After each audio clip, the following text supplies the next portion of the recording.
ಮದ್ಯಪ್ರಿಯರ ಅಡ್ಡೆಯಾಗಿ ಬದಲಾಗಿದೆ ತಿಪಟೂರು ಕೆರೆಯ ಉದ್ಯಾನವನ. ತಿಪಟೂರು ನಗರದ ಕೆರೆಯ ಪಕ್ಕದಲ್ಲಿರುವಂತಹ ಉದ್ಯಾನವನ ಗಿಡ ಗಂಟೆಗಳು ಬೆಳೆದು ಮದ್ಯಪ್ರಿಯರ ಹಾವಳಿ ಹಾಗೂ ಕಾಲೇಜುಗಳಿಗೆ ಚಕ್ಕರ್ ಹಾಕಿ ಪ್ರೇಮಿಗಳು ಪಾರ್ಕ್ನಲ್ಲಿ ಸುತ್ತಾಟ ಮಾಡ್ತಾ ಇರುವುದು ಸಾರ್ವಜನಿಕರ ಕೆಂಗಣ್ಣಿಗೆ ಕಾರಣವಾಗಿದೆ.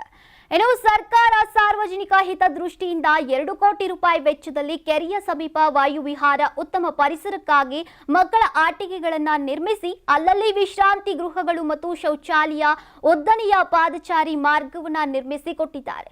ಆದರೆ ನಿರ್ವಹಣೆ ಕೊರತೆಯಿಂದ ದಿನನಿತ್ಯ ವಾಯು ವಿಹಾರಕ್ಕೆ ಬರುವಂತಹ ಹಿರಿಯ ನಾಗರಿಕರಿಗೆ, ಸಾರ್ವಜನಿಕರಿಗೆ ಹಾಗೂ ಸಂಜೆ ಸಮಯದಲ್ಲಿ ಮಕ್ಕಳು ತಂದೆ ತಾಯಿಯ ಜೊತೆ ಆಟವಾಡೋಕೆ ಬರುವಂತಹ ಮಕ್ಕಳಿಗೂ ಕೂಡ ತೊಂದರೆಯಾಗ್ತಾ ಇದೆ. ಆದರೆ ನಗರಸಭೆಯ ನಿರ್ಲಕ್ಷ್ಯದಿಂದ ತಿಪಟೂರು ಕೆರೆಯ ಪಕ್ಕದಲ್ಲೇ ಇರುವಂತಹ ಪಾರ್ಕ್ನಲ್ಲಿ ಸಾರ್ವಜನಿಕರಿಗೆ ರಕ್ಷಣೆ ಇಲ್ಲದಂತಾಗಿದೆ. ಉತ್ತಮವಾದಂತಹ ವಾತಾವರಣ, ಸೌಕರ್ಯ ಇದ್ರೂ ಕೂಡ ಸಾರ್ವಜನಿಕರಿಗೆ ಅನಾನುಕೂಲವಾಗಿದೆ ಅಂತ ಸಾರ್ವಜನಿಕರು ಆಕ್ರೋಶವನ್ನ ವ್ಯಕ್ತಪಡಿಸುತ್ತಿದ್ದಾರೆ.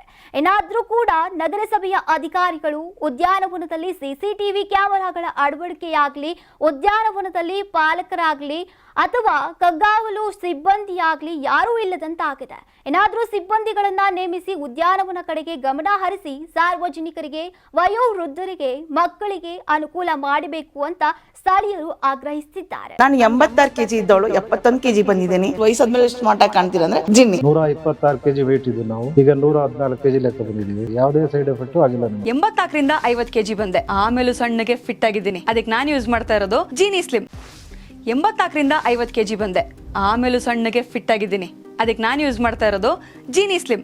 ಸಣ್ಣ ಆಗಕ್ಕೆ ಜೀನಿ ಸ್ಲಿಮ್ ಯೂಸ್ ಮಾಡದೆ ಹೆಲ್ದಿನೂ ಅದೇ. ನೀವು ಸಣ್ಣ ಆಗ್ಬೇಕಾ, ಹೆಲ್ದಿ ಆಗ್ಬೇಕಾ? ಹಾಗಿದ್ರೆ ಜೀನಿ ಸ್ಲಿಮ್ ಯೂಸ್ ಮಾಡಿ. ಸಣ್ಣ ಆಗೋದಕ್ಕೆ ಯಾವುದೋ ಪ್ರಾಡಕ್ಟ್ ಹೇಳ್ತಾ ಇದ್ದಾಳೆ, ಏನಾದರೂ ಸೈಡ್ ಎಫೆಕ್ಟ್ಸ್ ಇದೆ ಅಂತ ಯೋಚನೆ ಮಾಡ್ತಾ ಇದ್ದೀರಾ? ಖಂಡಿತ ಇಲ್ಲ. ಯಾಕಂದ್ರೆ ಇದು ಕೆಮಿಕಲ್ ಫ್ರೀ. ಸಣ್ಣ ಆಗಬೇಕು ಅಂದರೆ ಜೀನಿ ಸ್ಲಿಮ್ ಯೂಸ್ ಮಾಡಿ. ಹೆಚ್ಚಿನ ಮಾಹಿತಿಗೆ ಕೆಳಗೆ ಡಿಸ್ಪ್ಲೇ ಆಗ್ತಿರೋ ನಂಬರ್ಗೆ ಕಾಲ್ ಮಾಡಿ.